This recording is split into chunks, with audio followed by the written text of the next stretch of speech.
Number 5 number হলো আল্লাহর বিধানকে যাদের ভালো লাগে না। আল্লাহর বিধান আমাদের ভালো লাগে? হ্যাঁ, আমার আপনার লাগে। সালিশি করতে এখন যাই না, এই বিকালবেলা সালিশি করতে যাই, একটু ভালো লাগবে না, ঠিক কিনা? বা এখানে সালিশ যারা করেন তারা থাকতে পারেন।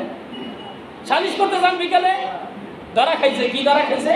একটা ছেলে একটা মেয়ের সাথে জেনায় লিপ্ত হয়েছে। আপনার ফতোয়া, আপনার রায় হবে কি বলেন তো? বিয়ে করে দাও, ঠিক কিনা? বা আপনার ফতোয়া, আপনার রায় কি? বিয়ে করে দাও। আল্লাহ কি কোরআনে এই ফতোয়া, এই রায় দিছে? তাহলে আপনি কোরআন মানলেন কই? আল্লাহর হুকুম, আল্লাহর বিধান আপনার ভালো লাগলো কই?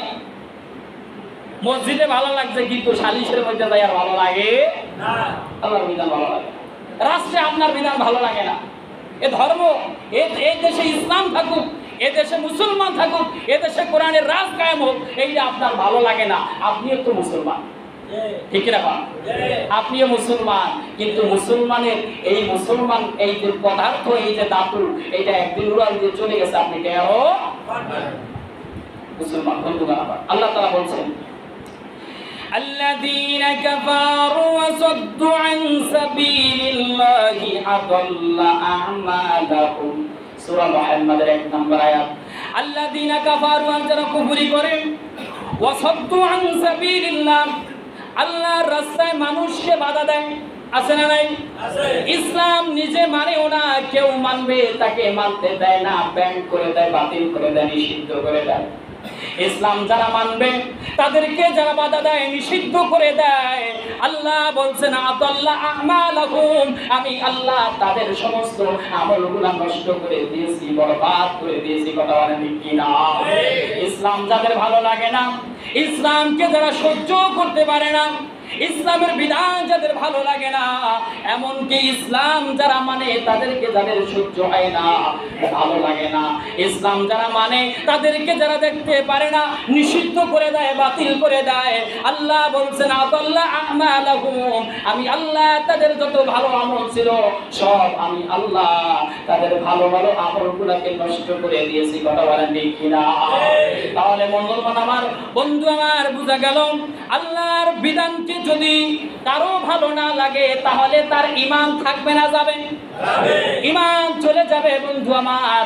এমনকি আল্লাহর পথে যারা বাধা দেয়, আল্লাহর পথে যারা বাধা দানকারী হিসাবে প্রতিষ্ঠিত হয়, দাঁড়ায়, আল্লাহ বলছেন তাদের ঈমানটাকেও আমি আল্লাহ নষ্ট করে দিব। তাদের জীবনে যত ভালো আমল ছিল সমস্ত আমলগুলোকে আমি আল্লাহ অকার জোগাড় করে দেব, ঠিক কিনা? ভালো আমল আপনার নাই, কারণ আপনি ভালোর বিরুদ্ধে অবস্থান নিয়েছেন, কোরআনের বিরুদ্ধে অবস্থান নিয়েছেন, কোরআনের পাখিদের বিরুদ্ধে অবস্থান যারা নিয়েছেন তাদের ভালো আমল থাকলেও আল্লাহ নষ্ট করে দিয়েছে। কারণ ঠিক কিনা? নষ্ট করে দিয়েছে। কারণ এই সূরা মুহাম্মাদের 1 নম্বর আয়াত, এটা কি সত্য না মিথ্যা? কি কত পার্সেন্ট? আরো জোরে বলেন, 100%। আদাল্লা আমালাহুম, আল্লাহ তাআলা আপনার আমল নষ্ট করে দিয়েছে। কেন?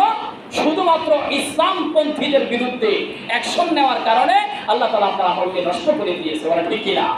আল্লাহ তাআলা বাকি আরো 5টা আছে, ঈমান বিধ্বংসী, ঈমান ভঙ্গের আরো 5টা কারণ আছে, আমি অন্য একদিন বলার চেষ্টা করব ইনশাআল্লাহ। আল্লাহ তাআলা যেন এরকম ঈমান বিধ্বংসী কাজ থেকে, কর্ম থেকে, আমল থেকে আল্লাহ তাআলা যেন আমাকে আপনাকে সহ গোটা পৃথিবীর সমস্ত মুসলমানদেরকে হেফাজত করে, বলি আমিন। ওয়া বিআখিরি দাওয়ানা আলহামদুলিল্লাহি রাব্বিল আলামিন। আসসালামু আলাইকুম ওয়া রাহমাতুল্লাহি ওয়া বারাকাতুহু।